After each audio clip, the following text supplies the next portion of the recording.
Rostomili, posłuchajcie pogodki o kapce soli. W jednej dziedzinie na cieszyńskiej ziemi bywał hańdowni pospołu ze swoją familią Jonek Tumica. Miał babę a 5 dziecek. Tuż było kogo kormić a oblykać. Ale dycki przeca jakoś ich było. Jonek robił w lesie, od rana do ćmoka, ciupał a żazał strumy, a potem ich z przyjacielem koniem smyczyli do tesorzy. To była fest piloba, a grejcary małe.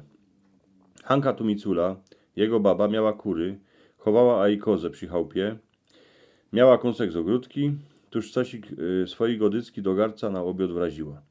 No, ta familia była hudobno, ale wszyscy się mieli radzi, a pospołu się wszystkim dzielili. Jonek to był szykowny chłop. Nie pił, po aryndach się nie smykał, a Tumicula kaje nie mogła to szła robić, a i na pański z dzieckami za mieszek ziemniaków. Od jora do jesieni jakoś ich tą biedę ciśli do przodku. Ale w zimie to już było gorszy, bo roboty Jonek tela nie miał, a Hanka też nie miała kaj wyrobiać. Tuż mieli fest ciężko. Ale nigdy dziecka nie drepsiły o głodzie, a w obtarganych obryczkach. Choć wiele razy się insze dziecka z nich kapkę pośmiewały. Niedaleko Tumiców bywali majętni siedlocy parchańscy. Hanka tam u nich robiła na gruncie, a Junek też. Jak trzeba było iść, to szał, a pomogał sprawować kolasy, drabinioki, a kajaki maszyny, bo to był fakt zręczny chłop. Choć skończył inny 4 klasy we szkole.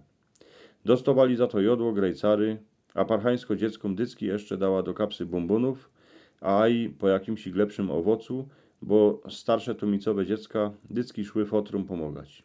No a w zimie, jak była bieda, to Hanka Tumicula szła, a dycki pięknie pytała, co by jej parchańsko pojczała o to mieszek zimnioków, kąsek szpyrki, lebo amper obilio dla kur.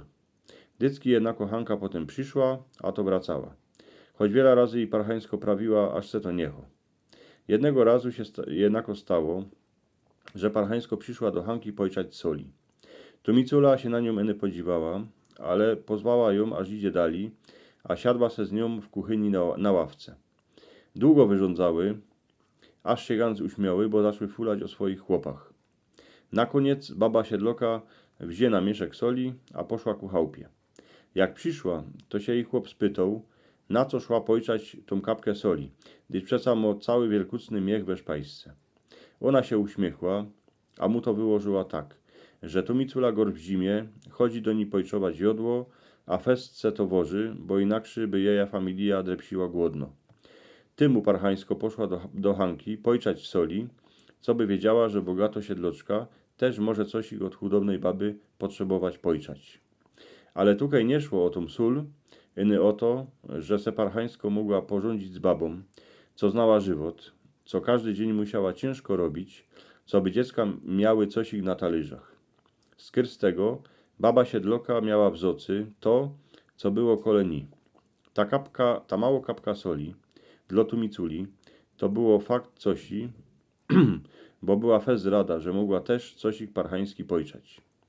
Roz za czas parchańsko szła do Tumiculi pojczać tej soli, ale dycki to było tak, że tam szła skry z czegoś i ganz inkszego, co by se wożyć wszystkiego to, co mo, a i te najłacniejsze, a najmniejsze wieca. Po tym nie skorzy, najstarszy Tumiców synek poszło do szkoły w Cieszynie, a jak ją skończył, to parchański go wziął do siebie jako ekonoma, a jąka co by sprawował wszystkie maszyny. Tuż Tumicom się żyło lepszy. Furt jednako Tumicula a parchańsko chodzowały jedna do drugiej coś i pojczować, ale iny z tego, że to były kamaratki, już w ten czas, a fest radę pospołu drzwi stały.